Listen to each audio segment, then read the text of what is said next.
இங்கே என் கண்முன்னே கூடியிருக்கும் என் குடும்பத்தை சேர்ந்தவள், என் மேடையில் வந்திருக்கும் என்னுடைய அன்பு அண்ணன் தமிழ் ப்ரொடியூசர் கவுன்சிலின் தலைவர் நான் KR அவர்களே, மேலும் இங்கே இருந்து தன் கடமைகளை ஆற்றி வாழ்த்து சொல்லி சென்று விட்ட இயக்குனர் சங்க தலைவர் விக்ரம் அவர்களே, துணைத் தலைவராக இருக்கக்கூடிய அன்பு சகோதரர் ரவிக்குமார் அவர்களே, மேலும் உள்ள அத்தனை நல்லுள்ளங்களுக்கும் என்னுடைய நீண்ட நாள் நண்பர் அன்பு சகோதரர் தயாரிப்பாளர் ஆனந்த் அவர்களுக்கும் அன்பு சகோதரர் அருள் அவர்களுக்கும், மேலும் இந்த படத்தில் நாயகனாக நடித்திருக்கும் வித்தார்த்தர் சூரிய அவர்களுக்கும்,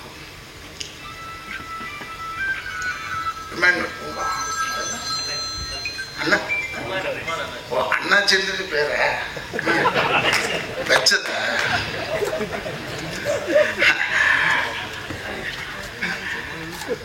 அப்படியா? சரி, அண்ணியம் அவருக்கும், மேலும் உள்ள அத்தனை நல்லுள்ளவங்களுக்கும், இதில் இருந்த தொழில்நுட்ப கலைஞர்கள் அத்தனை பேருக்கும், அப்புறம் நாயகி அவர்களுக்கும், பத்திரிகையாளர் அன்பர்களுக்கும், இந்த இடத்தை அளித்திருக்கும் கமலத்திற்கு நிர்வாகத்திற்கும் என்னுடைய வணக்கங்களை கூறி சில பேரை விட்டிருந்தால் தவறாக நினைக்க வேண்டாம். உதட்டளவில் விட்டிருப்பேன், உள்ளத்தளவில் மறந்திருக்க மாட்டேன். அதே போலதான் விஜய் ஆனந்த் மறந்தாலும் ஞாபகத்தில் வருது. அனைவருக்குமே என்னுடைய வணக்கங்களை கூறி,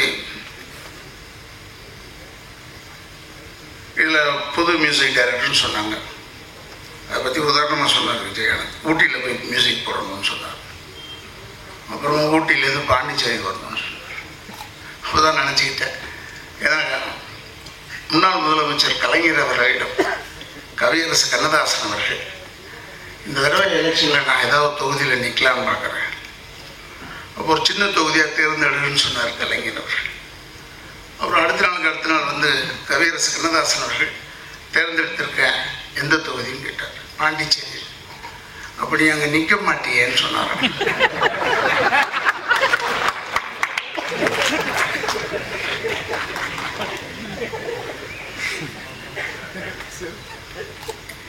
அதே போல மியூசிக் டைரக்டர் பாண்டிச்சேரின்னு கேட்டு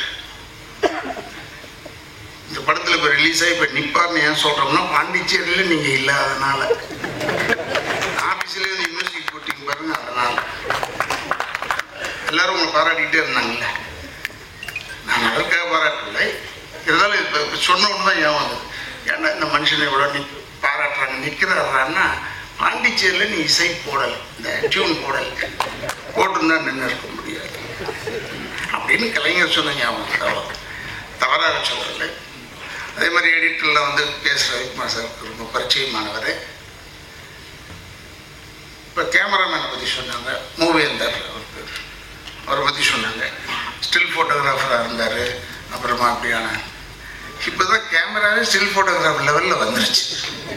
அப்போ ஸ்டில் ஃபோட்டோகிராஃபர் எடுத்து ஒரு கேமராமேன் ஆகக்கூடாதா?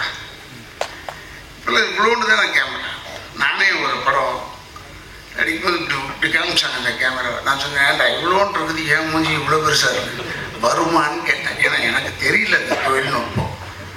இல்லைங்க வருமானு சொன்னாங்க. சரி, ரொம்ப நல்லதாக பிடிச்சி கொடுறேன். ஏன்னா எப்போ இட ஸ்டார்ட் கேமரா எப்போ கட்டுனே தெரியல, பேசிக்கிட்டே இருக்கலாம், வரலன்னா கூட திருப்பி பேசலாம் அப்படிலாம் சொன்னாங்க. நல்ல அட்வான்டேஜான விஷயம். இதில் நான் எல்லாருக்கும் சொல்கிறது என்னென்னா, இசை போடுறாங்க பாருங்கள், இசை போட்டியில் இருக்குது, காம்படிஷன் இருக்குது. இசை மியூசிக் டைரக்டர்ஸ்குள்ள நல்ல காம்படிஷன் இருக்கு, கேமராமேனில் நல்ல காம்படிஷன் இருக்கு, லிரிக் ரைட்டர்ஸ் காம்படிஷன் இருக்கு, ப்ரொடியூசர்ஸ்குள்ளேயே காம்படிஷன் இருக்கு. நான் நல்ல படம் எடுக்கிறேன்னா நீ நல்ல அப்படிலாம் காம்படிஷன் இருக்கு. இந்த நடிப்பில் மட்டும்தான் காம்படிஷனே கிடையாது. யார் வேணாலும் நடிக்கலாம், யார் வேணாலும் போகலாம் அப்படின்னு ஆயிடுச்சு. ஏன்னா இப்போ முன்னாடி உட்காந்துருக்கும் போது கேள்விப்பட்டது, ப்ரொடியூசர் சிவா வந்தான், டி சிவா. அப்பா என்னப்பா நடிக்கிறியம்மன்னு கேட்டார். பெரிய நடிகர். நான் சொன்னேன் நல்ல ரோல் இப்போ பண்ணுறேன் இல்லை, ப்ரொடியூசர் சிவா. அப்போ நான் சொன்னேன் என்னடா ப்ரொடக்ஷனை விட்டுவிட்டியான்னு கேட்டேன். எதுக்காக சொல்கிறேன்னா யார் வேணாலும் நடிக்கலாம். ஆனால் இந்த படத்தில் நான் சொல்கிறது என்னென்னா விதார்த்துக்கு நேற்று ஃபோன் பண்ணி சொன்னேன், டெஃபினட்டாக இந்த படத்தில் காம்படிஷன் இன் ஆக்டிங் இருக்குது. ஒரு சீன் காமிச்சாலும் 2 பேருக்கும் காம்படிஷன் இருக்கு. சூரிக்கு இருக்கு, விதார்த்துக்கு இருக்கு. இந்த படத்தில் சூரி இது விதார்த் டேர்னிங் பாயிண்ட்லாம் சொன்னாங்க. Yes already turn the point. விதார்த்துன்னு தெரியாத நடிகர்கள் கிடையாது, ஆடியன்ஸ் கிடையாது, எல்லாம் அவன் ரொம்ப ஃபேமஸாக இருக்காப்புல விதார்த். சூரியும் ரொம்ப ஃபேமஸாக இருக்காங்க. இதில் யாராவது ஹீரோ ஆகிடுவாங்களோ, உண்மையாகவே ஹீரோ ஆகிடுவாங்களோன்னு பயமாக இருக்கு. பெரிய ஹீரோ ஆகிடுவாங்களோ போட்டி மேலே பண்ணியிருக்காங்க. அப்புறம் சொன்னாங்க காமெடி ஆர்டிஸ்ட்டை பெருசு பண்ணால் படம் நல்லா ஓடும். அப்படிலாம் கிடையாது, கதை நல்லா இருந்தால் தான் படம் ஓடும். இந்த யதார்த்தமான நடிப்பு, யதார்த்தமான இது, அதெல்லாம் யதார்த்தமே கிடையாது. யதார்த்தத்திலேருந்து வித்தியாசமாக இருப்பது தான் சினிமா. நீங்கள் அதை யதார்த்தமாக காமிச்சுக்கிட்டே இருந்தீங்கன்னா ரொம்ப யதார்த்தமாகிடும். காரில் வரும்போது நம்மளை யதார்த்தமாக சொல்லுவோம், டே ராதா ரவி அப்படின்னு சொல்லுவோம். இப்போ அப்படி இல்லை. நான் எங்களெல்லாம் பார்த்தா தலைவர் வணக்கம்னு சொல்கிறோம். அந்த யதார்த்தத்துக்கு அந்த பக்கம் நடித்தோம். இப்போ யதார்த்தமாக நடிச்சிங்கன்னா மாட்டிக்குவீங்க ஜனங்க கிட்ட, அதுக்காக சொல்கிறேன். பட் விதார்த்தை பொறுத்தளவில் அவனுக்குள்ள ஆதங்கம் இருக்கிறது. டைரக்டர் ரவிக்குமாரே சொன்னார், அவர் பார்த்தோன்னே விக்ரம் மாதிரி இருக்கு, அவர் மாதிரிலாம் இவர் மாதிரிலாம் இருக்கக்கூடாது, நம்மளாக இருக்கணும், அதுதான் நல்லா இருக்கும். நான் கூட எம்ஆர் ராதா மகன் தான். நான் எம்ஆர் ராதாவாக நடிக்கவே முடியாது, நடிக்க மாட்டேன். ஏன்னா அவருக்கு பீரியட் ஓவர். அவர் ஒரு டைப், ஒரு ஏரியாவில் நல்லா இருக்கு. இப்போ நம்ம இன்னொரு ஏரியாவில் வந்துருக்கோம், நம்ம வேறு மாதிரி பண்ணணும். நான் நடிகர் திரு சிவாஜி கணேசன் ரசிகர் மன்ற தலைவராக இருந்தேன். நான் உண்மையிலே அவங்க அங்கே இருந்தவன். ஆனால் எம்ஆர் ராதா மாவன் புரட்சி தலைவர் படம்னா முதல்ல போய் உட்காருவேன். ஏன்னா புரட்சி தலைவர் படம் தான் எக்ஸாக்ட் ஃபில்ம். அந்த டிக்கெட்டு கொடுக்கும்போது பேத்தாஸ் டேக்ஸ் கிடையாது, சென்டிமெண்ட் டேக்ஸ் கிடையாது, என்டர்டெயின்மெண்ட் டேக்ஸ் தான் இருக்கும். அந்த என்டர்டெயின்மெண்ட் உள்ள ஒரே படம் புரட்சி தலைவர் படம் தான். அதனால் அதை பார்ப்பேன். இதெல்லாம் உங்களுக்கு ஏன் சொல்கிறேன்னா, ஒரு பெரிய நடிகர் நான் நடித்து பிஸியாக இருக்கும்போது ஒரு நடிகர் பெரிய ஹீரோ அவர், நானும் அவரும் ஒன்றா நடித்தோம். என்கிட்ட கேட்டார், நமக்கு எப்பவுமே யாரை பற்றியும் கவலையும் கிடையாது, பயமும் கிடையாது, பொப்புன்னு சொல்லிடுவோம் மூச்சு மேலே. அவர் என்ன தெரியாமல் கேட்டு விட்டார். அப்படி நான் இவ்வளோ படம் நடிச்சிட்டு இருக்கேன் சார். அப்படியா, உத்தமபுத்திரன் பார்த்துருக்கியான்னு கேட்டேன். நீ நல்ல நடிகனா உத்தமபுத்திரன் பாரு. உத்தம அவ்வளோ உத்தமமாக உனக்கு தெரியலையா? உத்தமபுத்திரன்றது நடிகர் திரு சிவாஜி கணேசன் டபுள் ஆக்ஷன் இல்லை, போய் பாரு. ஒரே முகம், ஒரே மீசை, ஒரே தலை. ஆனால் நமக்கு தெரியும் ஒன்று பார்த்திபன், ஒன்று விக்ரமன். அவன் தான் நடிகை. அதனால் அது போய் நான் பார்த்ததே இல்லை சார். அப்படி உருப்பிட மாட்டேடான்னு சொன்னேன். உனக்கு கோவம் வந்துருச்சு என் மேலே. என்ன அதை அப்படி சொல்கிறேன்? இப்போ உருப்பிடாம தானே இருக்கான். எதுக்காக சொல்கிறேன்னா, இந்த படங்கள் எல்லாமே போட்டியில் பெரிய அளவில் இருக்கணும். எனக்கு இந்த கேசட் வெளியீட்டு விழா பண்ணுறாங்க பாருங்க, நான் கேரண்ட சொல்லிட்டேன், அதே தான் இங்கே சொல்கிறேன். ஒரு விதத்தில் இது நல்லது, ஒரு விதத்தில் இது தப்பு. ஒரே விதத்தில் நல்லது என்னென்னா, தப்புன்றது என்னென்னா, இவ்வளோ செலவு செய்ய வேணாம். வெறும் பத்திரிகைக்காரங்களுக்கு தெரியணும் விஷயம், அவ்வளோதானே. படம் முடிஞ்சு போச்சுன்னு அவங்கள மட்டும் கூப்பிட்டு ட்ரெய்லர் போட்டு காமிச்சிட்டு போயிட்டா போதும், அவங்க பார்த்துக்குவாங்க மற்ற வேலையை. இவ்வளோ பெரிய கூட்டத்தை சேர்த்து பாவம் செலவு ப்ரொடியூசர். அவங்களாம் சொன்னாங்க, அவர் மலேசியாவிலேருந்து வந்தார், அவர் இந்த ஊருக்காரரு, அவரோட குடும்ப பிஸ்னஸ் எல்லாம் இங்கே தான் இருக்குது. மலேசியாவுக்கு போனார், அங்கே செட்டில் ஆகிட்டார். நல்ல ஊராக தெரிஞ்சது போல இருக்குது, செட்டில் ஆகிட்டார். ஆனால் வராது போகிறாரு. ஆரம்பத்தில் அருள் கூட ஆங்கிலத்தில் பேசும்போது புரிஞ்சு நல்லா பேசினார். கதாநாயகியாக பேசினாங்க. அவங்க ஃபஸ்ட் டைமு எனக்கு எப்பயும் பார்த்தாலே கதாநாயகி பேசினாலே புரியாது. அதில் ஆங்கிலத்தில் பேசி எனக்கு புரியல. பார்க்குறேன் ஏதோ ஒன்று பேசுகிறாங்க புரியலையே ஏன். ஆனால் நடுவில் நிறைய சிரிக்கிறாங்களா, சிரிப்பை பற்றி ரசிச்சுக்கிட்டு வணக்கம் சொல்லி விட்டாங்க. அப்போ உண்மையிலே கவர்ச்சியான ஒரு நடிகை தான். ஏன்னா அவங்க என்ன பேசுனாங்கன்னு புரியல, ஆனால் எல்லாரும் சிரித்தோம், எல்லாரும் ரசித்தோம், கையே தட்டோம். அதுதான் உண்மையான கவர்ச்சி. அதனால நான் ஃபோட்டோ எடுக்கும்போது கூட கதாநாயகி இருந்தால் நிற்பேன், இல்லைன்னா நிற்க மாட்டேன். ஏன்னா அந்த பத்திரிக்கை நான் போட மாட்டேங்க, நம்மள அவங்கதான் போடுவோம். அது என்ன செய்ய கவர்ச்சி இருக்கிறவங்க தானே அதிர்ச்சியும் இருக்கும். அதனால இந்த ஃபங்க்ஷனு வந்தால் இது ஒரு பிரச்சனையை பார்க்கலாம். இன்னொரு விதத்தில் பார்த்தா எனக்கு ஒரு பெரிய சந்தோஷமான விஷயம் என்னன்னா, இந்த ஃபங்க்ஷன் நடத்தணும்னு நான் ஏன் நினைக்கிறேன்னா, இந்த தியேட்டர் இப்போதான் ஃபுல்லாகுது.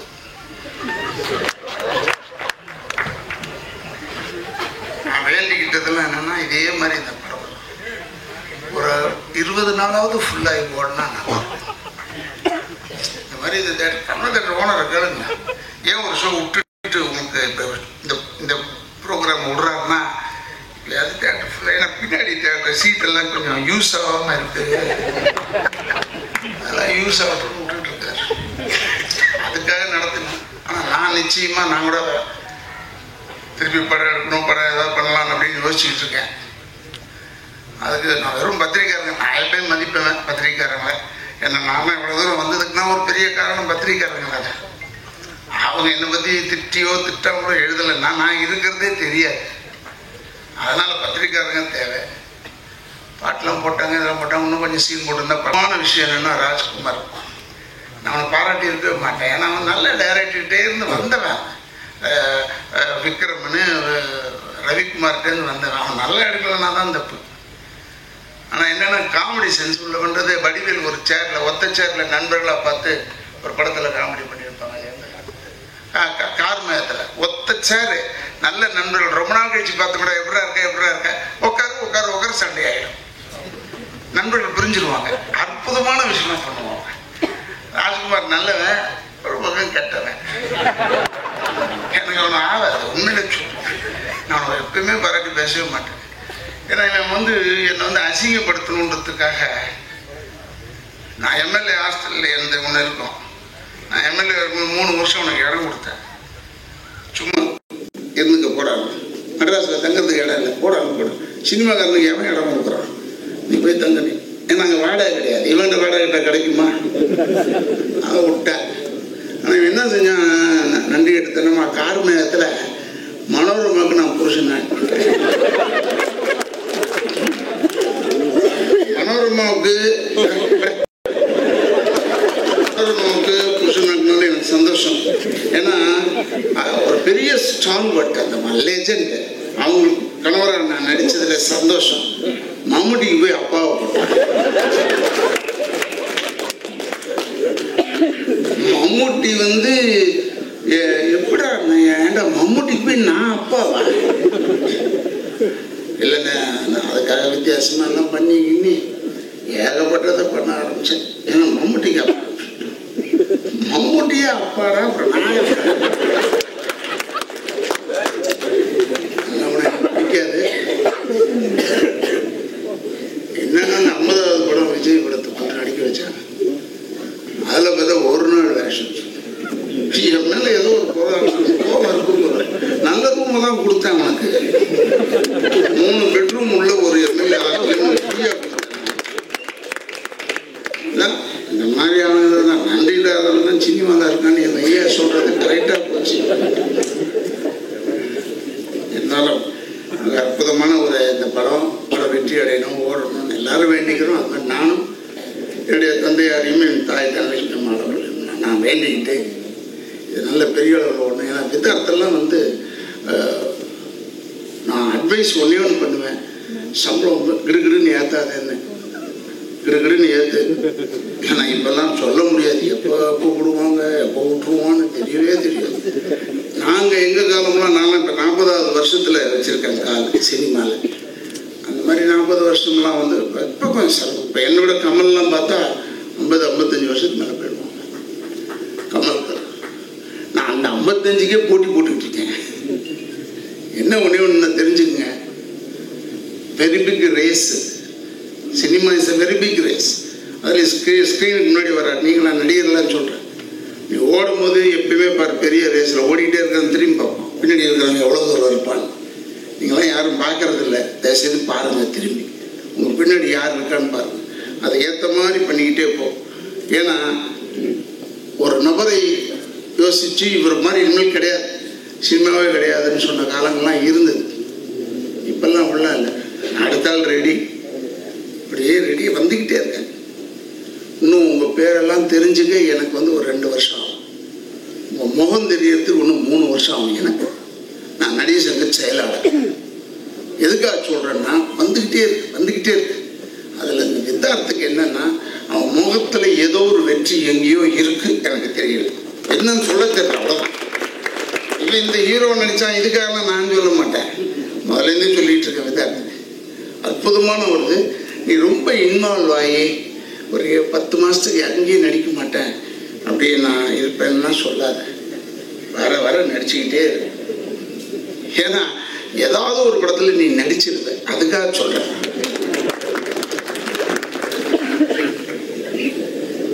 சூரியெல்லாம் நம்பி இங்கே கட்டிடாத. அவன் பொழப்பு சர்வசாதாரணமான பொழப்பு. அவனுக்கு இந்த லைஃப் கிடைச்சது பெரிய விஷயம். எப்பேற்பட்ட போட்டி பொறாமன்னு உள்ள இடம் சினிமா. அதில் பாவம் உள்ள எங்கேயோ இருந்து கஷ்டப்பட்டு பேட்டு மேலே வந்து நின்றுட்டான். அவனுக்கு அதை பற்றி கவலையே கிடையாது. நீ அவனை பற்றி கெட்டு போயிடாத, நீ ஹீரோ. அவன் இப்போ வந்தா ஹீரோ, போனா போட்டுனான். அந்த நல்லது வரலன்னா ரொம்ப நல்லது, எங்கள் அக்கையார் நான் சொல்கிற மாதிரி அந்த மாதிரி தட்டி விட்டு போயிடுவான். அவன் வர டான்ஸ் ஆடுறான், என்ன அழகாக இருக்குது சூரியன், எல்லாரும் அவனை தான் பார்ப்பாங்க. நீ கவலையே படாது. நீ இது மாதிரி இந்த 2 பேர் கதையிலே நடிக்காது இனிமேல். ஆனால் இப்பவும் சொல்கிறேன், இப்போ சொன்னார் டைரக்டர் சொன்னார், பாஸ் என்ற பாஸ்கர் போஸ்டர் பார்த்தோன்னு தெரிஞ்சு போச்சு வெற்றின்னு. அதெல்லாம் அங்கே ரைட்டு தான். இந்த இவன் அம்பானி சொன்னார், உழைத்து எப்படி வர வேண்டும் என்றால், நான் தான் கேட்டேன் அவரை, உங்கள் அப்பா இதை சொல்லட்டும் ஒத்துக்கிறேன், நீங்கள் ஏன் சார் சொல்கிறீங்க? அவங்க அப்பா பேப்பர் எடுத்துக்கிட்டு இருந்தார், அதுலேருந்து பெரிய ஆளானார். இப்போ எங்கள் அப்பன்னு சொன்னால் ஒத்துக்கலாம். கஷ்டப்பட்டு பொட்டி தூக்கிட்டு போனார் எங்கள் அப்பா. டிக்கெட் இல்லாமல் வண்டியில் ஏறி ஊருக்கு போனவர், பெரிய நடிகவே. அப்படியெல்லாம் நான் சிரமப்பட்டு வர்றதுன்னா எப்படின்னா, எல்லாம் சேர்த்து வச்சோன்னா என்ன சிரமம் நமக்கு? ஒன்றும் கிடையாது. என்ன ஒரே இடத்துல எங்களை மாதிரி ஆளுங்களுக்குன்னா, எம்மாறாத மகனை பிறந்தது தப்பு. நடிக்கும் போதே சொல்லிடுறோம், என்ன இருந்தாலும் உங்கள் அப்பா போய் அவரை போய் போட்டாங்க, என்னை போட்டுட்டு எங்கள் அப்பா அவர் இல்லைன்னு என்ன தேடுறேன், அப்புறம் எதுக்குடான்னு சொன்னேன். அதனால் பெரிய நடிகனுக்கு பிறப்பதும் தவறு, பிறக்காமல் இருப்பதும் தவறு. ஏன்னா உள்ளே வரும்போதே 100 படம் என் கையில் இருக்கிற திமுறையிலேயே வருவேன் நான். ஏன்னா எங்கள் அப்பா நடிச்சுட்டான். இப்போ நான் நடித்த ஒரு 290 படம் சேர்த்தா நம்ம 500 ஓடிடுவேன் நான்லாம். அதுக்காக சொல்லிக்கொண்டு நான் ரொம்ப நேரம் எடுத்துக்கல. எனக்கு ஏன்னா எனக்கு விதார்த்து இந்த சூரியெல்லாம் எனக்கு ரொம்ப பிடிச்ச ஒரு குரூப்பு. ஆனிமத்தெல்லாம் என் ஃப்ரெண்டு பாலிய ஸ்நேகிதர்கள், பக்கத்துலேயே தான் ஷூட்டிங். எனக்கு இன்னைக்குன்னு பார்த்து கூப்பிட்ருக்கான் ஷூட்டிங். தென்னாலிராமன் ஒரு படம், அதை தான் நடிக்கிறேன் நான். இந்த வாரம் என் ஏரியா கேசட் வெளியிட்டு விழா முடிச்சுட்டு வரேன்னு சொன்னேன். என்ன அப்படின்னா எப்போ வருவீங்க? நீ யாருக்கு தெரியும் வருவேன் அப்படின்னு சொல்லி வச்சுட்டு தான் வந்தேன். இருந்தாலும் பாவம் போய் ஆகணும், அந்த உறுத்தல் இருந்துக்கிட்டே இருக்குது. ஏன்னா ஷூட்டிங் பாவம் ப்ரொடியூசர்லாம் பெரிய கோடீஸ்வரனாக இருந்தால் கூட பணம் தானே கொடுத்தாகணும். அதில் வேறு இன்னைக்கு போட்டான், டேட் இல்லாத நோட்டீஸ் எல்லாதுன்னு ஏப்ரல்லேருந்து. அதை வேற சொல்லிவிட்டோம், நிறைய நோட்டு டேட் இல்லாததான். அதனால் போகணும். அதனால் நான் கேரளா இருக்கார், அவரெல்லாம் தலைவராக இருக்கார் காலத்தில். சின்ன படம், இந்த படத்தை சின்ன படம்னு சொல்ல முடியாது, இருந்தாலும் சின்ன படங்களை தியேட்டரில் ரிலீஸ் பண்ணுறதுக்கு நீங்கள் வழிவகுத்து கொடுக்க வேண்டும். ஏன்னா இந்த பூஜை போட்டுறாங்க, எல்லாம் போனாங்க. ஆணிமுத்து சொல்லும் போது கூட இந்த டேட்டில் ரிலீஸ் பண்ண போகிறேன்னு சொன்னார். அந்த கால டிக்கெட்னே டேட்லாம் நினைக்காத, எப்போ கிடைக்குதோ போடு, அப்படி ஆயிடுச்சு. அதனால் அதை பிரேக் பண்ணித்தாங்க. இந்த பெரிய படம் இன்னும் 300 தேட்டரில் போடுறது, 400 தேட்டரில், இது யார் ஆரம்பித்தாங்கன்னு நான் சொல்லலாம்னா, இருந்தாலும் அதெல்லாம் தவறான விஷயம். சாந்தி கிரவுன் புவனேஸ்வரி, பிராட்வே, சித்ரா போட்டு எம்ஜிஆர் படம், சிவாஜி ரெண்டுமே 250 நாள் ஓடிச்சப்பெல்லாம். இப்போ ரெண்டே படத்தை கொண்டாந்து 300 தேட்டரில் போட்டுருக்கீங்களா? ஜனங்களுக்கு வேறு வழி கிடையாது. அதனால் நல்ல படம் கிடையாது. சித்தார்த் போன்ற ஹீரோலாம் வரணும் வெளியே. நிறைய பேர் வந்தால் தானே நல்லாயிருக்கும். உங்களுக்கு தானே தெரியும், உங்களுக்கு உறுதுணையாக இருக்கும். நாங்கள் தேட்டருக்காரங்களோட தயவுசெய்து பேசி நம்ம படம்லாம் சின்ன படம்லாம் வர்றதுக்கு வழி வகுத்து கொடுங்க. எல்லாம் தமிழ் படம், அதற்காக சொல்கிறேன், தயவுசெய்து சொல்கிறேன். படங்கள்லாம் வெளியே வரணும். நம்ம ப்ரொடியூசர் கவுன்சிலும் பேசும்போது நாங்களாம் பேசக்கூடாதீங்க. ஆந்திராவில் இவ்வளோ ரூல்ஸ் கரெக்டாக இருக்குது, இதில் இருக்குது, ஆந்திராவில் இருக்குது, கேரளாவில் இருக்குதுன்னு சொல்கிறோமே ஒழிய தமிழ்நாட்டில் இருக்குதுன்னு எங்க சொல்ல மாட்டோம். அதனால் உங்கள் பீரியடில் இது நடக்கணும். நடந்தால் எங்களுக்கெல்லாம் ஒரு பெரிய சந்தோஷம் என்று சொல்லி, தயாரிப்பாளர்கள் ஒரு கண், டைரக்டர்கள் ஒரு கண், இந்த 2 பேர் 2 கண்.